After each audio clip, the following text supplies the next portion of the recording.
بسم اللہ الرحمن الرحیم۔ السلام علیکم، امید ہے کہ آپ سب خیریت سے ہوگا۔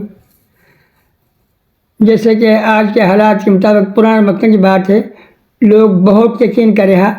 جیسے آج کل ہم امریکہ کو بھی یقین کرے ہیں، جو کچھ بھی کہہ دے سچ ہے، چاہے غلط کہے تب بھی سچ ہے اور سچ کہے پھر سچ ہے ہی۔ تو دو بھائی ہے، کرمو اور فرمو۔ جو فرمو ہو وہ بہت زیادہ محنتی آدمی ہو، اتنا محنتی ہو کہ سارے دن ہل جو تک ہو، اور وہ ہل جوتتا کہ گرمی ہوگی بہت زیادہ ہی۔ ایک دن ہل جوت رکھو، وہاں جون کا مہینہ میں کوئی 2 بجے دوسری جوڑی بدل کے لے آئے اور وہاں جوڑ رکھی۔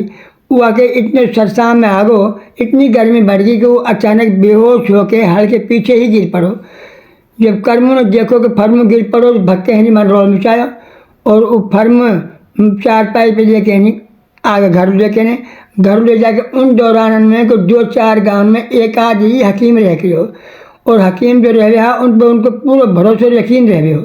وہ آگے من چارپائی پہ اٹھا کے لے جا کے باقی اتار دی من یہ حکیم کے پیے حکیم، اور وہ شاگرد آیا، وہاں نے ایک ٹوٹی سی دے رکھی کان میں لٹکا کے رکھ سینہ کے ساتھ ہر جگہ وہاں چیک کری۔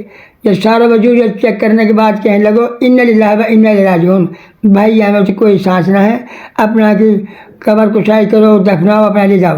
اب میاں روئے دھار مچی ان کی اور چلے گئے۔ جا کے انہیں میاں قبر کھدوائی، کفر والے پہنا کے جب لے جانے لگا راستہ میں، وہ اٹھ کے بیٹھ گو، یا کہ میاں کو ٹائم رہے کوئی ٹھنڈ ملی یا جیسے وہ سانس دوبارہ چل پڑو۔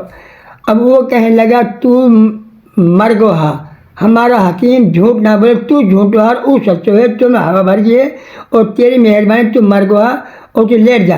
وہاں کہ بھائی میں نہ مرو، میں ٹھیک ٹھاک ہوں، نہ تو مر گو ہا۔ وہ بھٹے جو ہے گھیرو ہے، مگر بھائی مار کوٹ کے بعد لمبا پا جمع وہ بھٹے بھگڑ لو کرے ہے، پر لوگ زیادہ ہاں اہمیت دے گیا حکیم کی بات لی بہت زیادہ۔ وہ لے جا کے نماز جنازے پڑھائی، کچھ آدمی نے پکڑی رکھو، پکڑنے کے بعد وہ قبر میں دھکا سے دھکیا دار وہ باہر بھگڑو کر رہا، حالانکہ ساروں گاؤں یہ گانو وہ اخیر میں وہ دفن کر دیو، اگر مرو نہ ہے تو اب مر جائے گا۔ تو بات یوں ہے۔ اچھا، اللہ حافظ۔